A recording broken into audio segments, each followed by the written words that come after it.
आज हम लोग बहुत ही महत्वपूर्ण टॉपिक पर चर्चा करने वाले हैं। जब कभी भी हम लोग ज़मीन का रजिस्ट्री कराने जाते हैं तो उसमें व्यावसायिक ज़मीन, आवासीय ज़मीन, विकासशील ज़मीन या कृषि भूमि, कौन भूमि है उसको कैसे जानेंगे, उसको हम लोग सीखेंगे इस वीडियो में। वीडियो अंत तक देखिए, तब समझ में आएगा। इसमें सबसे पहले व्यावसायिक ज़मीन, पहला है व्यावसायिक ज़मीन। रेट सबका अलग अलग होता है। रजिस्ट्री जब आप कराने जाइएगा तो हर ज़मीन का रजिस्ट्री का चार्ज अलग रहता है। सबसे ज़्यादा लगता है व्यावसायिक ज़मीन पर, उसके बाद उससे कम थोड़ा लगेगा आवासीय ज़मीन पर, उससे कम लगता है विकासशील पर, और सबसे कम लगता है कृषि भूमि पर। तो कैसे जानेंगे कि रजिस्ट्री कराने जाते हैं तो कौन ज़मीन, जो रजिस्ट्री कराते हैं या करने जाते हैं, वो कौन ज़मीन है आप खुद पहचान सकते हैं।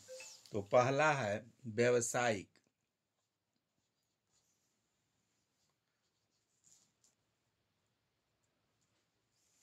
व्यावसायिक ज़मीन किसको कहा जाता है उसको समझना है, जानना है व्यावसायिक ज़मीन कौन है।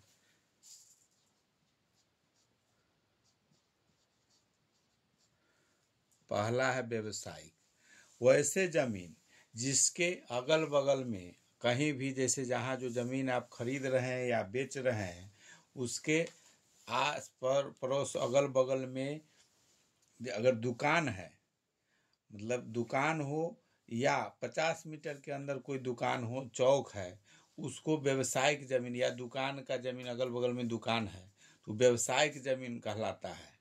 वो जब भी होगा उसका रेट लगेगा। आप जो रजिस्ट्री कराने जाइएगा तो व्यावसायिक ज़मीन का जो उसका चार्ट होगा, 1 डिसमिल का, वो डिसमिल पर रहता है दिया हुआ, हर आवासीय का, विकासशील का, कृषि का, व्यावसायिक का।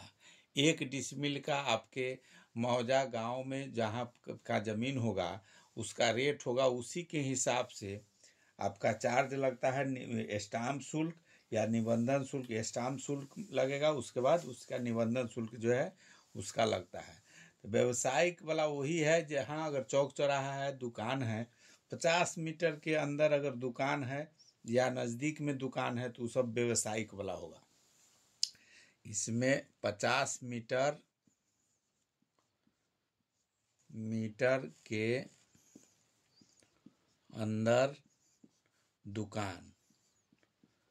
दुकान है या नज़दीक में दुकान है तो वो हो जाएगा व्यावसायिक। जिसमें या कोई उद्योग भी लगा हो, फैक्ट्री टाइप के कुछ, जैसे लकड़ी का या किसी की चीज़ का दुकान है, मतलब किसी तरह का दुकान है तो व्यावसायिक ज़मीन कहलाएगा, या पहले से चौक है। दूसरा है आवासीय ज़मीन। आवासीय ज़मीन किसको कहेंगे? आवासीय ज़मीन, आवासीय भूमि किसको कहा जाएगा? आवासीय भूमि दूसरा है आवासीय। आवासीय किसको कहा जाएगा? आवासीय जैसे सबसे पहला है कि उसके आवासीय में अगर आपका ज़मीन में जो ज़मीन प्लॉट ले रहे हैं उसके अगर एक चौहद्दी में अगर सड़क आता है, वो भी सड़क अगर 8 फीट से अगर अधिक सड़क है तो पहला इसमें पॉइंट है कि एक चौहद्दी में सड़क, अगर किसी प्लॉट में अगर एक चौहद्दी में अगर सड़क है, इसका मतलब वो आवासीय ज़मीन है। लेकिन सड़क जो भी है 8 फीट से अधिक होना चाहिए, 8 से ऊपर है तो वो आवासीय ज़मीन में आएगा। दूसरा है 200 मीटर के अंदर घर अगर है तो वो भी आवासीय होगा। दूसरा पॉइंट है इसका 200 मीटर के अंदर घर, अगर किसी का पहले से मकान बना हुआ है, वो 200 मीटर के अंदर है तो उसको आप आवासीय ज़मीन में उगाएगा। तीसरा इसका पॉइंट है कि अगर 60 डिसमिल से अगर कम ज़मीन भी है, मान लेते हैं कि सड़क भी नहीं है और चौहद्दी में सड़क नहीं है, 50 मीटर के अंदर घर भी नहीं है, लेकिन अगर 7 डिसमिल से अगर कम जमीन है तो वो भी आपको आवासीय जमीन होगा। 7 डिसमिल से अगर कम है, 7 डिसमिल से कम जमीन, रकबा अगर जमीन, तो वो 7 डिसमिल से अगर कम है वो भी आपको आवासीय व्यवसायिक देख लिए कि दुकान उकान है, अगर अगल बगल में 50 मीटर के अंदर में दुकान है तो व्यवसायिक कहलाएगा। आवासीय जमीन वैसा जो इसका जमीन अगर आप ले रहे हैं या बेच रहे हैं, उसका अगर सड़क है, एक चौहद्दी में अगर सड़क आता है, चाहे जितना भी जमीन हो तो वो आवासीय होगा। अगर 200 मीटर के अंदर घर बना हुआ है वो भी आवासीय होगा। या जमीन जो रकबा जो है जो खरीद रहे हैं अगर 60 डिसमिल से कम है तो आवासीय का रेट जो है वो लगेगा। 2 गो समझ लिए। अब तीसरा है विकासशील। वीडियो अगर अच्छा लगता है तो लाइक कीजिए, सब्सक्राइब कीजिए, शेयर कीजिए। तीसरा इसमें आता है विकासशील। विकासशील के लिए तीसरा नंबर है विकासशील।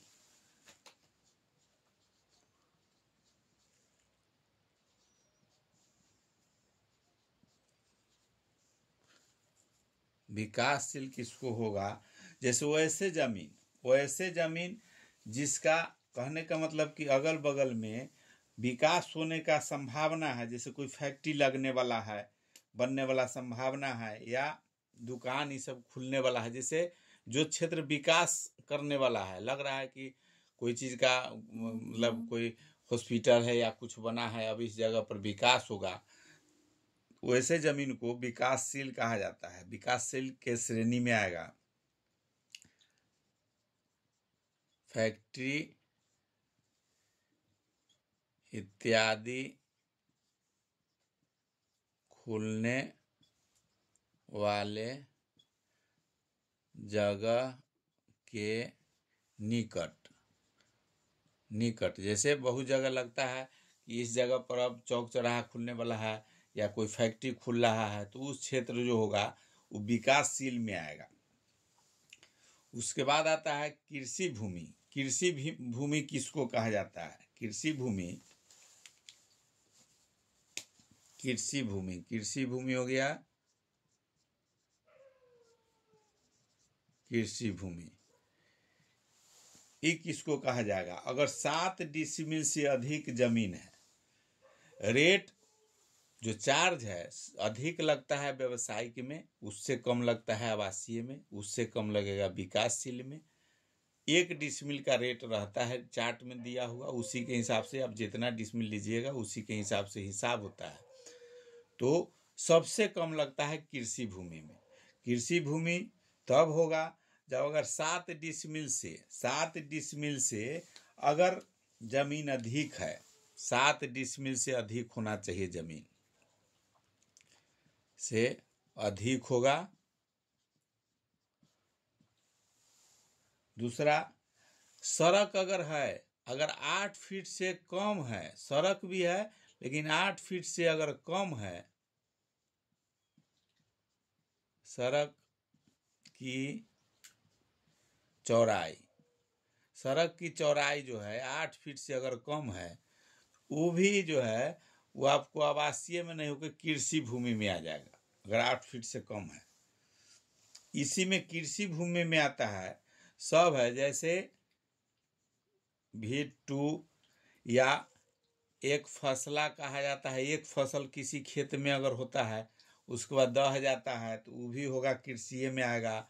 2 फसला, जैसे 2 फसल अगर साल में अगर उसमें 2 फसल होता है उसको भी कृषि भूमि माना जाता है। 4 फसला होगा, मतलब 4 फसला मतलब 4 फसल, एक साल में 4 फसल जिसमें उगाया जा सकता है, धनहर इत्यादि। ये सारा जो है वो सब कृषि भूमि में आएगा।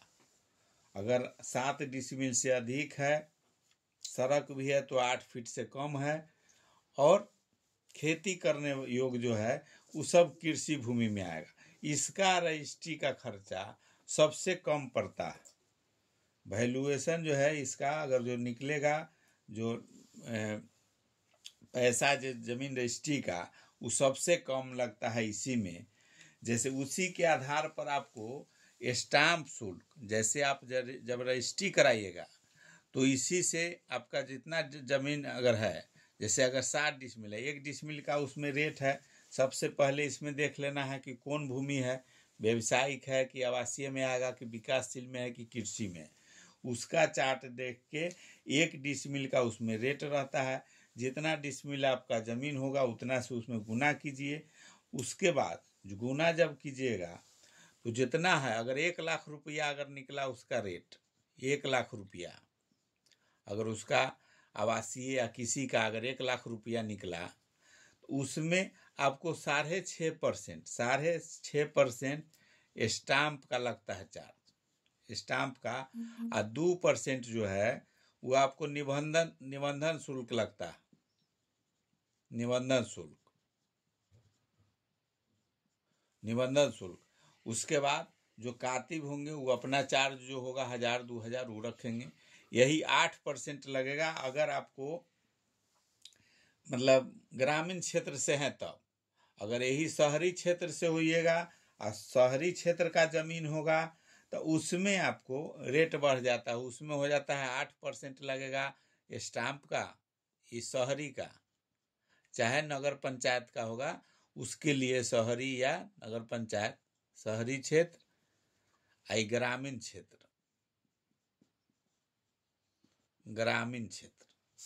ग्रामीण क्षेत्र के लिए आपको लगेगा 6-8%। आप प्लस में जो कातिब या जो आप जिसे ज़मीन लिखवा रहे हैं उसका चार्ज होगा, ये दोनों सब जोड़ के जो होगा 10% 12% वो आपको लगेगा। इसमें आपको 8% लगता है स्टाम्प और 2% निबंधन शुल्क, और उसके बाद जो कातिब का चार्ज है सो मतलब इसमें 2% बढ़ जाता है। ग्रामीण क्षेत्र से शहरी क्षेत्र में अगर रजिस्ट्री कराते हैं, शहरी क्षेत्र में 2% अधिक लग जाता है, ग्रामीण क्षेत्र में 2% कम लगता है। वीडियो अगर अच्छा लगा है तो लाइक कीजिए, सब्सक्राइब कीजिए। बहुत ही अच्छा वीडियो है ये। हर जमीन रजिस्ट्री में आपको समझ में आएगा कि आवासीय भूमि है या विकासशील है या व्यवसायिक है या कृषि भूमि है। आप अपने से खुद इसको देख सकते हैं अपने प्लॉट का।